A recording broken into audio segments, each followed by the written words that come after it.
Hello, everybody, and thank you for tuning in to the Liberty Report. With me today is Chris Rossini, the co-host. And Chris, welcome to the program.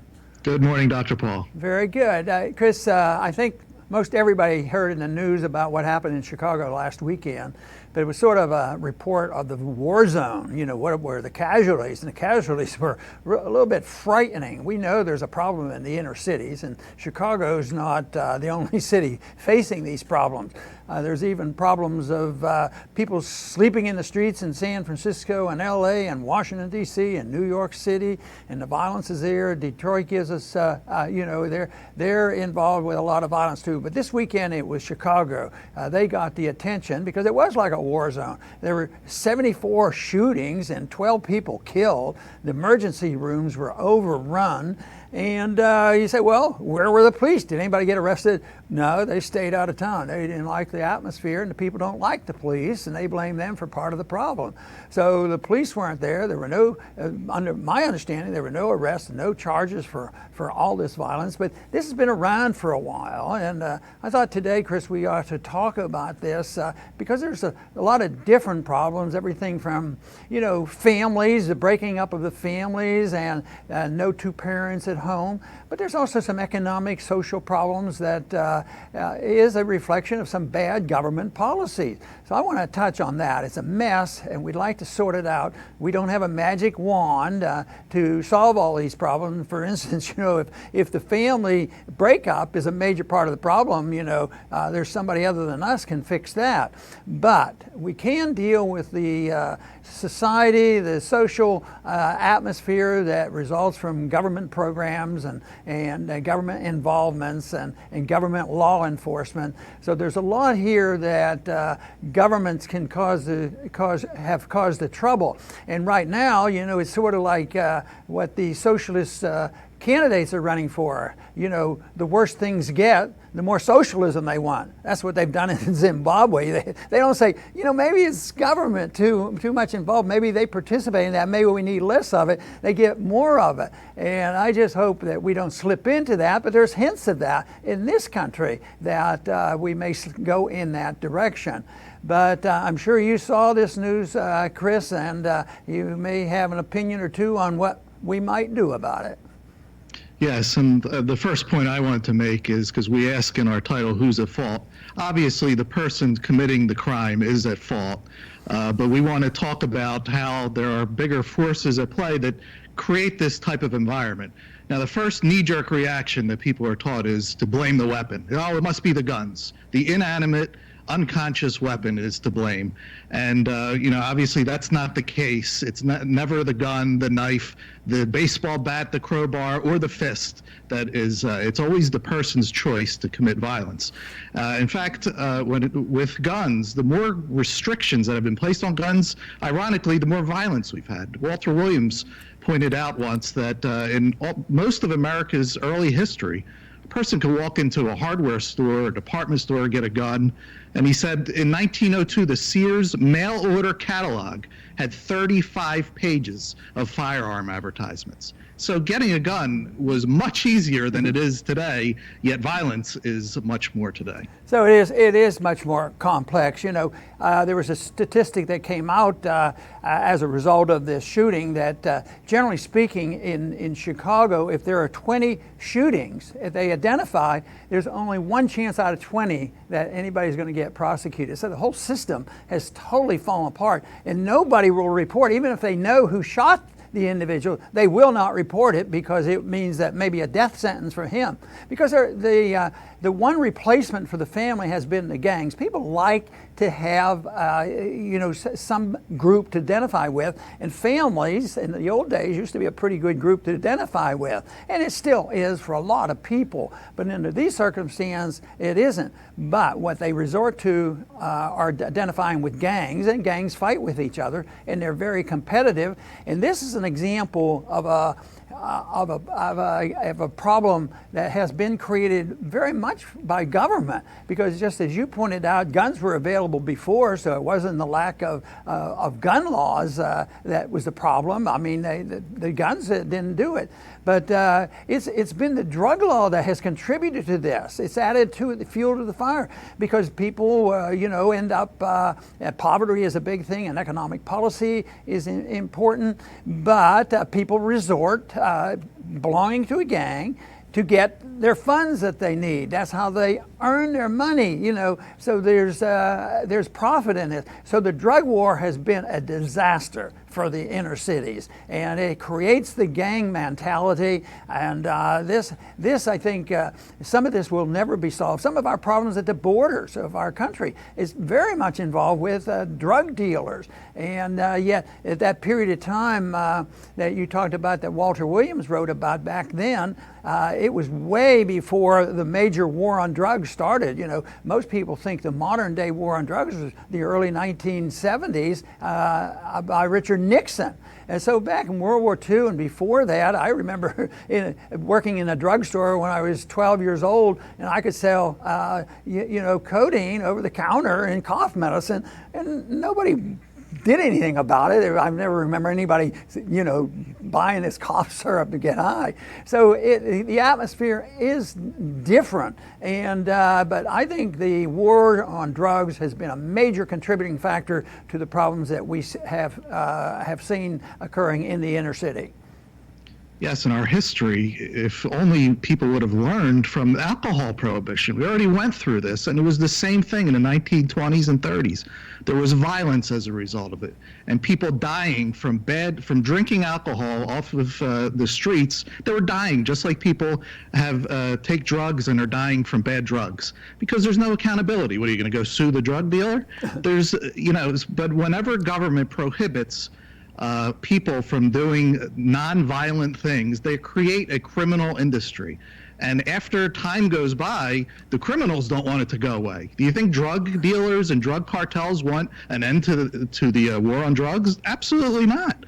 So it's another example of government creating more problems by trying to solve one.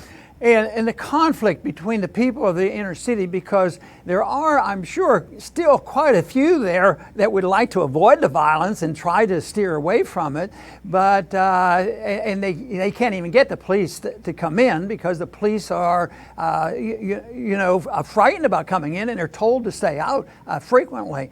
But also there's a problem that we've talked about on this program, and that's the militarization of the police. They overreact and they get themselves into trouble, even though what is needed in there is a little bit of a police activity to maybe calm this situation down. But it's what's least likely to happen. There will not be, and the people aren't allowed to own guns, so they can't defend themselves. But between 2010 and 2017, the city of Chicago had to borrow over $700 million to pay for offenses of overreaction by the police. So the police overreact probably for various reasons, that they do this, because there's probably some tough situations.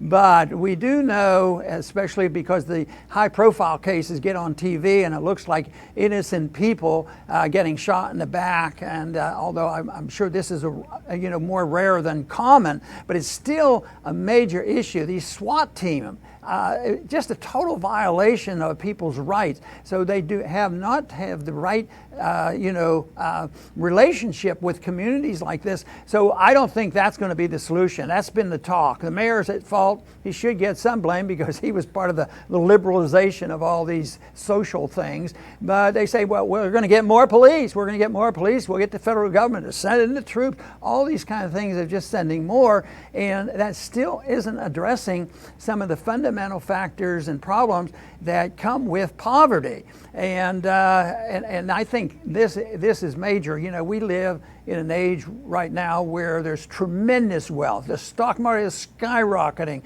and the rich are getting richer, and there is a really growing descent between the two ends of the economic system, the very wealthy and the very poor. And of course, if you add into this the philosophical support for the people who want to claim demands because they are victims. Believe me, you can get it from the universities, and Walter Williams has been very good on this, explaining all the crazy nonsense coming out of colleges. So these individuals who are having trouble, they're not saying, well, I have to bend the rules a little bit, I might as well steal a little here, I don't want to. No, they're justified by it. They have a right to do this. Rights are what they demand and need because they've been cheated and they're victims. And they've been victims for hundreds of years, so therefore they have an obligation to go out and take what they want. But the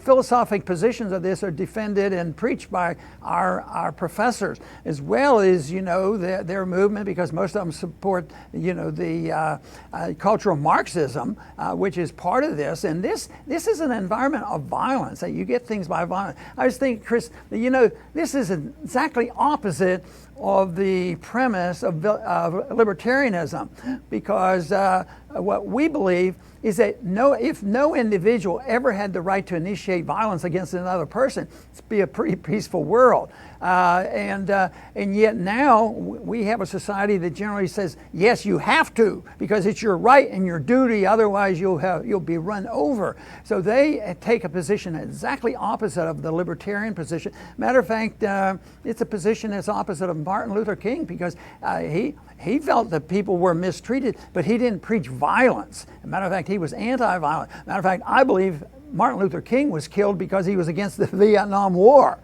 So he was a non-violent person in that regard. But I'll tell you what, it's different now. That doesn't mean that it's not out there and that the libertarian message is dead and gone, but a lot of it hasn't been exposed. I think the message out of our universities and our professors is filtered, through the media and movies and all these things and television. At the same time, there's no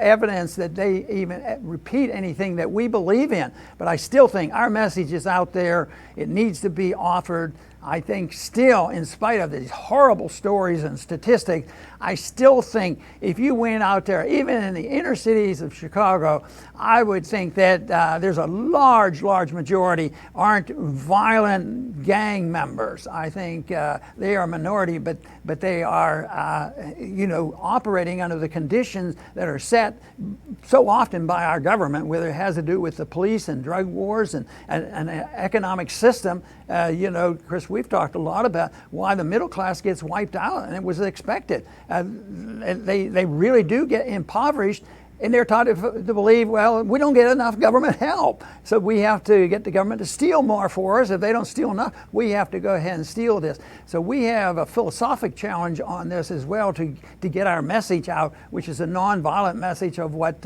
liberty and peace is all about.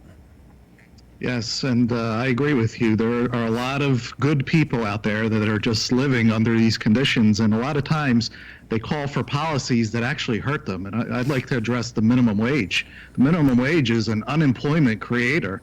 The higher you raise it, the more unemployment you get. Could you imagine if the minimum wage was $50 an hour? How many people would get thrown out of work for that? But let's say it's even $15 an hour, and a young kid, he just can't earn $15 an hour. He doesn't have the skills. But he goes to an employer, he says, look, I'll sweep your floors all day long for $10 an hour.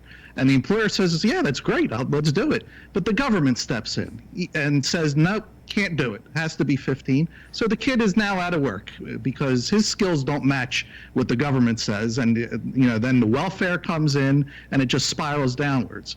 So there's a lot of, there's an addiction to government in America, and that's really harming us. And the other thing is the blame superficially that we hear so often is the fact that there's too much freedom, too much freedom to own a gun, and too much freedom for the corporations, and the corporations are all thought you can't have this profit incentives to motivate a system. So therefore, freedom is bad. The free market's horrible. And you can't have these problems being solved by voluntarism, which I think they're wrong on this, because they're looking at the same problem, but they're coming up with the conclusion that there's not enough government and there's too much freedom. And yet when you look at it, if you're looking at the reason for the wiping out of the middle class, you have to look to the government because it's a predictable event. And it has to do with a monetary system which is biased toward the wealthy and the bankers, the military-industrial complex, deficit financing, the politicians, and all the people who are the middlemen in the medical system. We spend more money on education and medical care than any other country, and yet it doesn't seem to help either the patients or the students. So it's an attack in the wrong places. You can't attack freedom for corporatism and crony capitalism and inflationism. And if you want to look at something that has the most socialized issue in this country today has to do with money. And now we hear a lot of noise, we have to socialize everything. But the socialization of money, which means the Federal Reserve control to create money out of thin air, and then the worst part of socialism is price fixing. If you fix prices by a bureaucrat, believe me, it won't work, and you end up with Venezuela. But that's what the Federal Reserve is all about, is price fixing of money. Deciding what the control of money be, the supply of money, and who gets it, and what the price should be. Should the interest rates be 21%, which it would happen in my lifetime, or should it be 0 or -0 when you count real inflation rate? So that is what a monopoly control does, and it destroys, the middle class, and you impoverish people, and then that's a little bit more than people want to understand. It's much easier to say and believe what the radical left once and say, well, you have been messed up, you have been cheated, and therefore you have to be violent, you have to demand it. And that's what we hear so much about, is the violence to take advantage of this situation. So Chris, you might finish up by just commenting on the fact of, which way we should go, because I don't think there's any doubt in my mind which way we should go. Yes, this all starts with our mentality towards government, where people are hooked on, if there's a problem, government has to come in and solve it.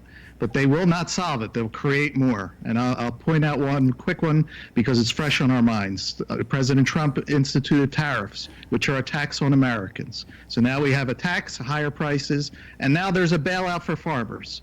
So we're getting taxed for two things now. They don't solve the first problem, but they create more. This has to be reversed. And there's one thing that is very much present in a situation like this, and it's always bewildered me. How can people be so ruthless? How can they be so desperate that they can shoot somebody in cold blood? Sometimes they go in and then rob a store for $10 worth of goods, and then somebody's lying on the floor and they just shoot them and kill them, and they're so cold-blooded. And I keep thinking, in this whole system of what's going on today and the gang warfare and everything, I think one of the most important things is the loss of self-worth. They don't have any value in self. I used to think it was always, they don't care about the value of this other person's life, and therefore they will destroy it. No, I think it also incorporates, my life isn't worth anything, so what's the difference if I go out and do this? And I think that has a lot to do with something that government can't correct. It has a lot to do with the family and spiritual beliefs about the value of human life. But you have to have a sense of self-worth and satisfaction of doing something worthwhile and being productive. Without that, then the other person's life becomes worthless. And then when the government compounds this with an economic social system, then you end up with a Chicago. But unfortunately, I think the Chicago events are going to last. I think there's a lot of problems, economic problems that can't be solved overnight. There's too many false beliefs there. But I think it's going to take a while. But I still think the obligation that we have, who believe in freedom, is to explain why a free society and a society that defends sound money and free market principles and voluntarism is what we need. We don't need more government. I want to thank everybody for tuning in today to the Liberty Report. Please come back soon.